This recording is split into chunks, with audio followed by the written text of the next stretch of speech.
Assalamualaikum warahmatullahi wabarakatuh. Okey. Hari ni yang nak terangkan tentang bab yang kedua berkenaan tentang dalil tentang talqin. Tapi hamba akan mafhum le belakang lah semua. Ni bermula asal talqin. Pada membicarakan asal talqin ni, asal pada talqin ni barang yang diriwayatkan bahawa Nabi alaihissalam tak kala ditanamkan anaknya Ibrahim, berkata ia Nabi, kata olehmu Allah itu Tuhan aku dan Rasulullah itu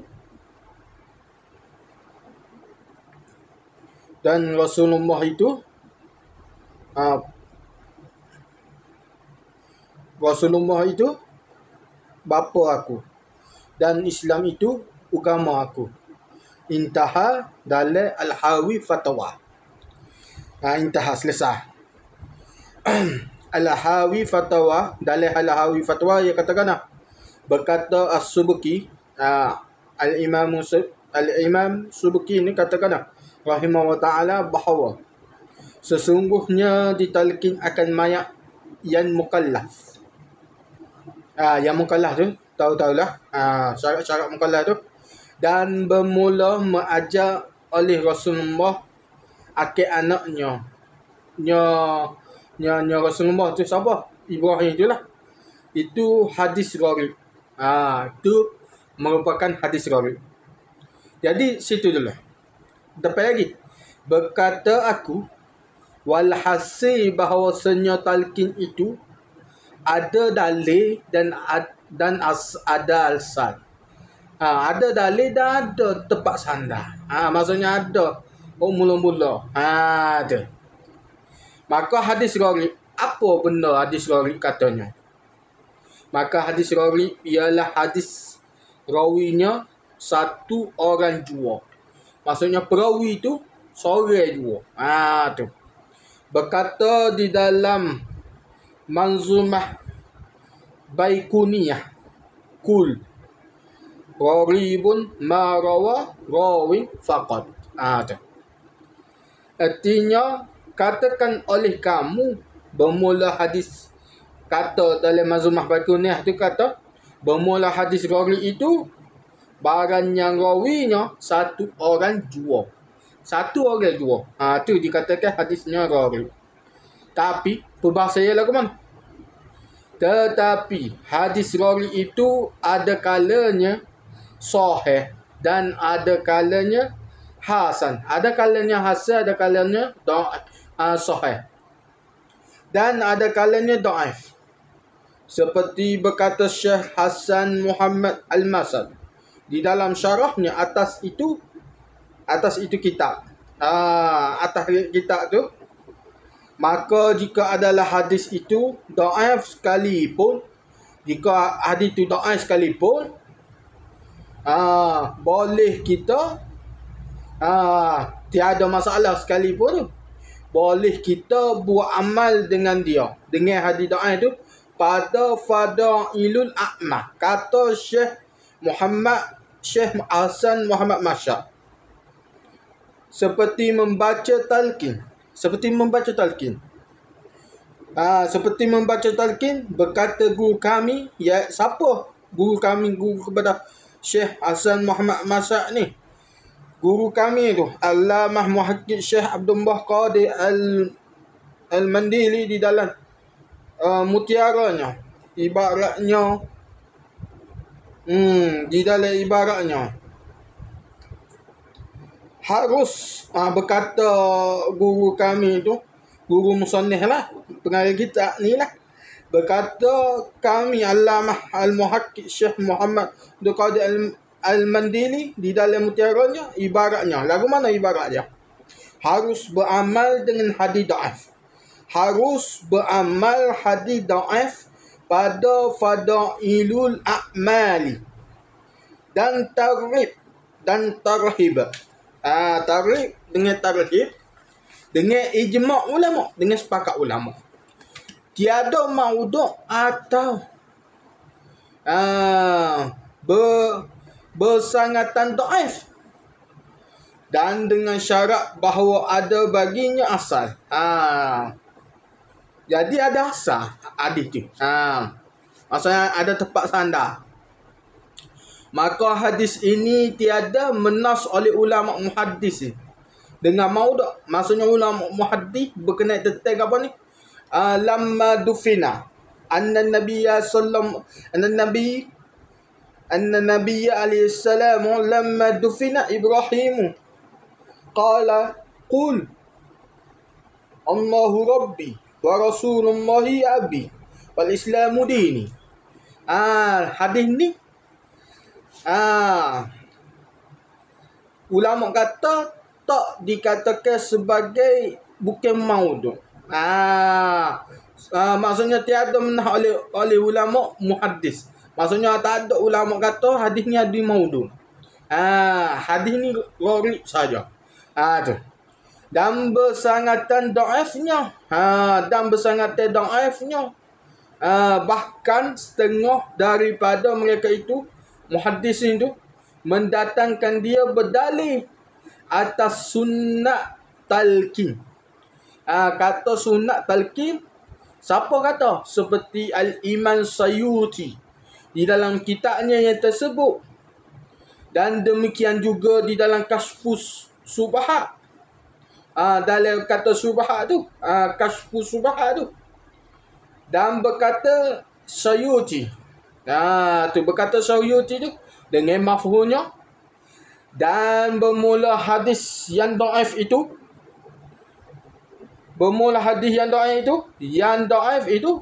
dimaafkan pada kelebihan amal. Hal keadaan berkata ia bahawasanya Ibnu Salah, yakni guru Imam Nawawi, dan Imam Nawawi membilang elok keduanya akan talqin.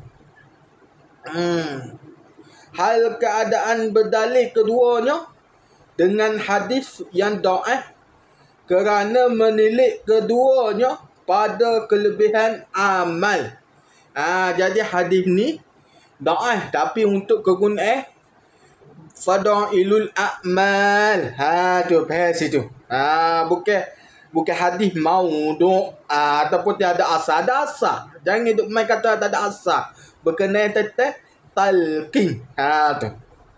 Dan seperti itu juga berkata, ada juga berkata Muhammad Hasan Rabi' di dalam Kashfu Subhat. Dan lagi pula hadis ini masuk di dalam dalil yang umum, iaitu firman Allah Ta'ala. Dalil yang umum mana? Fadzakkir fa inna dzikra tanfa'ul mu'minin. Dengan mafhumnya, maka beri pengajaran olehmu, bahawasanya segala pengajar,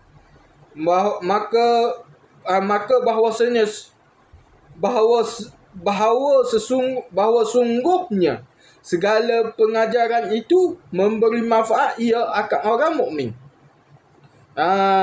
Maka boleh buat amal, maka boleh buat hujah dengan dia. Dan setengah daripada dalil atas sunat talqin mayat itu hadis Muslim dengan bunyi lagu mana? Lakinu mautakum la ilaha illallah. Ajak olehmu akan mayat kamu dengan perkataan la ilaha illallah, kerana berlaku atas makna hakiki bagi lafaz mautakum. Tu. Dan atas ini menjalani oleh satu jamaah daripada ulama, dan muqtadi kalam al-Iraq pada syarah Tirmizi, pada kata syarah Tirmizi. Pada kata bagaimana kata? Boleh pakai hadis ini hadis atas makna hakiki. Syarah dia kata boleh pakai hadis ni dengan makna hakiki, dan boleh pakai pula atas makna majazi. Jadi boleh pakai makna hakiki dengan makna majazi. Situ faham duduk. Ibarat Iraq dengan mafhumnya. Amal nak cepatlah. Dengan mafhum dia lagu mana? Bermula perkataan lakinu mautakum tu. Artinya ajak olehmu akan segala mayat kamu. Adakah terlebih aula ditanggung atas hakikat? Maka adalah. Artinya dalam apa ni? Dalam kitab. Di dalam perkataan Iraq pada Syarah Tirmizi tu. Dalam ibarat Iraq tu. Lagu mana? Masuk mafhum dia. Bermula perkataan lakinu mautakum. Artinya ajak olehmu akan segala mayat. Mayat tu, mayat kamu adakah terlebih aula ditanggung atas hakikat?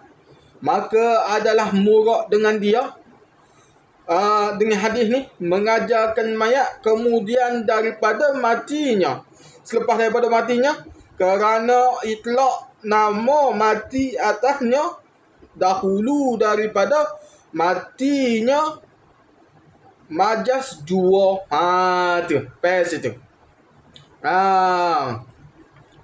Dan bermula hakikat itu dahulu akan dia atas majas atau aula ditangguhkan dia atas majas kerana barang yang menunjuk atasnya lafaz hadis Abi Hurairah di sisi Ibn Hibban, iaitu katanya lagu mana mafhum dia, barang siapa ni di hadis di sisi Ibn Hibban dengan mafhum dia, barang siapa ada kotak agak malah baca nak cepat ni. Artinya hadis Ibn Hibban ni, barang siapa adalah akhir tuturannya la ilaha illallah, nescaya masuk ia ke dalam syurga.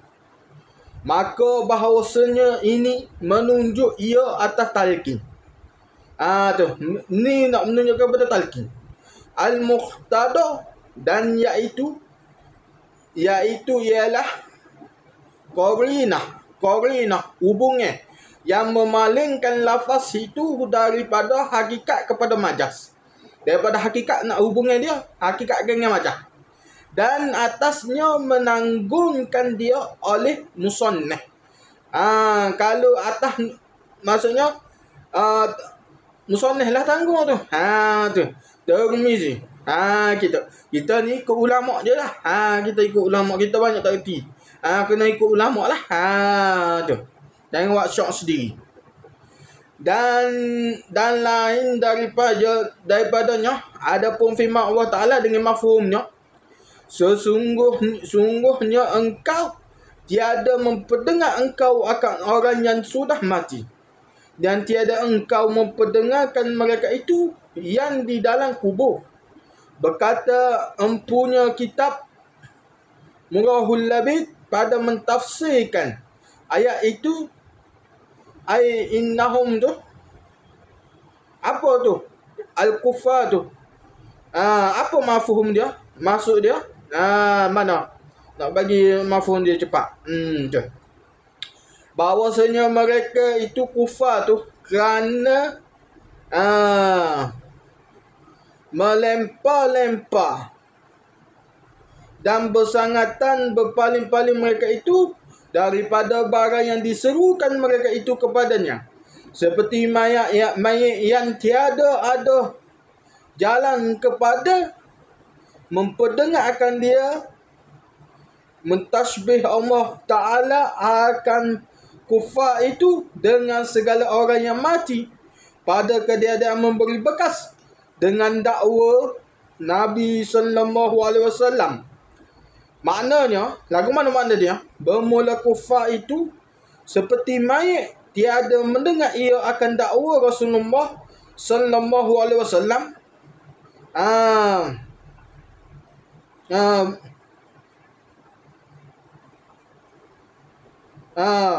Bukanlah maknanya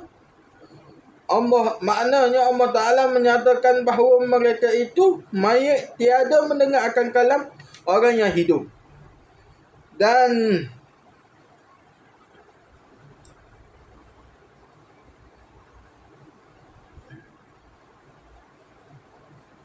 Ah, apa tulisan?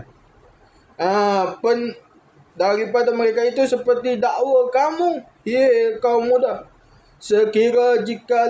Sekiranya jikalau maknanya seperti dakwa kamu, nescaya adalah nabi kita tu Muhammad sallallahu alaihi wasallam tu tiada mengerti ia akan kalam Quran, bahkan kamu jua mengerti akan firman Allah Taala, kerana sabit di dalam Bukhari bahawasanya Nabi kita alaihissalam berkata ia kepada kufar yang sudah mapuh pada perang Badar.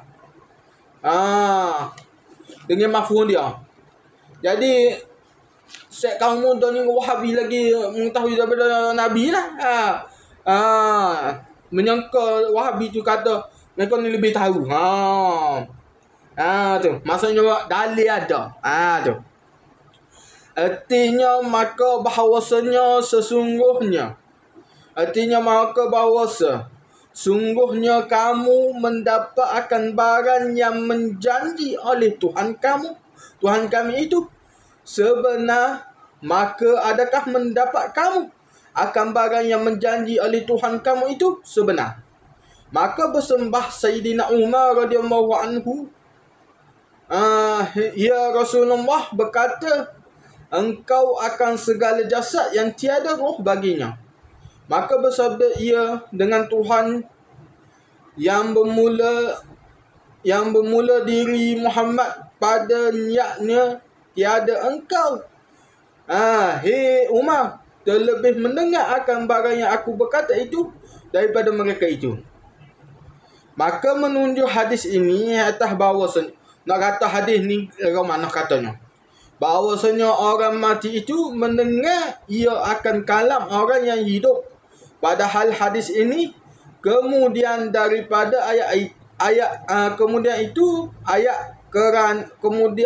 kemudian daripada itu ayat, kerana itu ayat Makkiyah, turun ia ayat tu sebelum Nabi kita berpindah ke Madinah. Jadi ayat tu berkenaan detail sebelum Nabi berpindah ke Madinah. Ayat lagu mana bunyi dia? Fa inna qad wahdana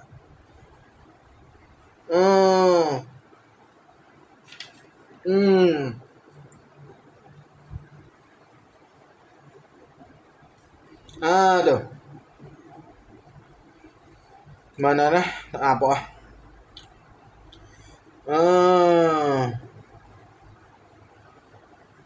turun dia Nabi kita tu berpindah ke Madinah. Hadis ini hasil dia lagu mana? Sudah berpindah Nabi kita ke Madinah, ataupun Nabi kita Muhammad alaihissalam tu mengerti akan itu ayat, tetapi melanggar ia Nabi akan perintah Allah Ta'ala, dan bersabda ia dengan mengikut hawa nafsunya, maka ini perkara menyelangi pula dengan firman Allah Ta'ala. Lagu mana bunyi dia? Wa ma yantiqu 'anil hawa in huwa illa wahyun yuha. Tu artinya, dan tiada berkata ia daripada hawa nafsu, tiada ia melainkan wahyu yang diwahyukan. Dan lagi mendakwa mulut kamu tu, mulut Wahabi tu, katakanlah bahawasanya kamu ahli Allah, alillah tu, dan sangat mengikut dengan Allah dan Rasulnya, berdalil kamu dengan firman Allah Ta'ala, artinya Allah wa Rasul, artinya ta'at alihmu akan Allah dan ta'at alihmu akan Rasulnya.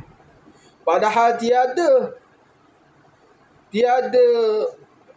sedar kamu bahawasanya kamu sangat menyalahi perintah Allah, kerana tiada mengikut kamu akan ulama yang ialah warisatul anbiya, yang pewaris Nabi, dan setakut-takut manusia akan Allah Ta'ala, iaitu hamba-hamba yang betul-betul takut kepada Allah Ta'ala.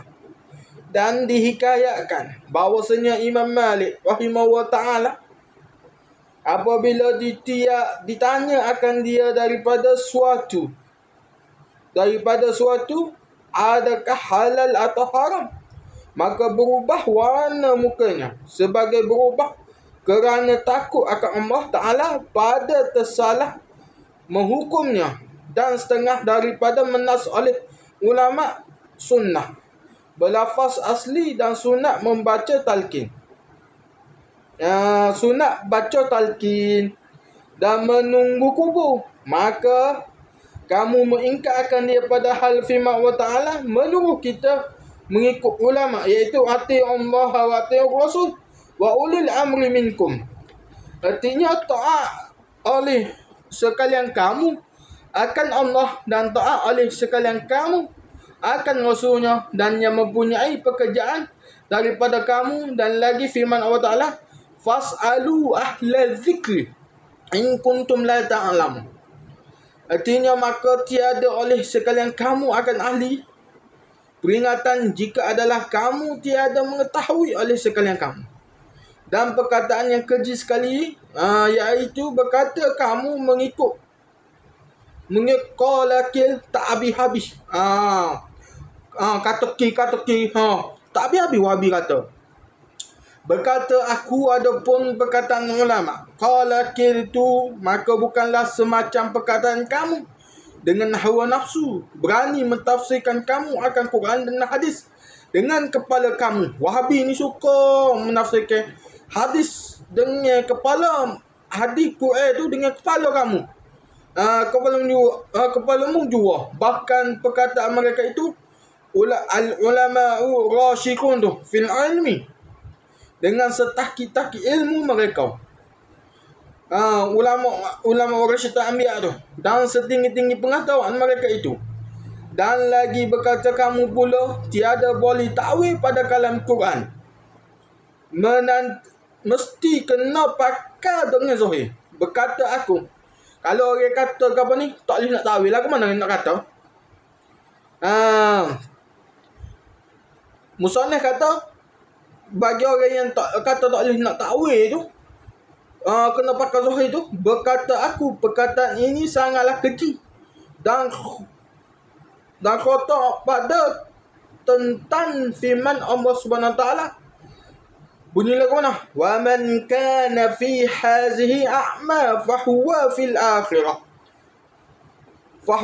akhirati a'ma wa adallu sabila. Dan barang siapa adalah pada dunia ini buta, maka ia pada akhirat buta juga, dan sesat ia akan jalan. Kerana membawa perkataan kamu kepada membangsakan setengah sahabat Rasulullah SAW, itu ahli neraka jahanam. Wali'azubillah min zalik. Kerana setengah daripada mereka itu yang buta. Setengah wahabi tu buta. Tu. Itu sahaja. Assalamualaikum warahmatullahi wabarakatuh. Hidup poligami untuk kemajuan ummah.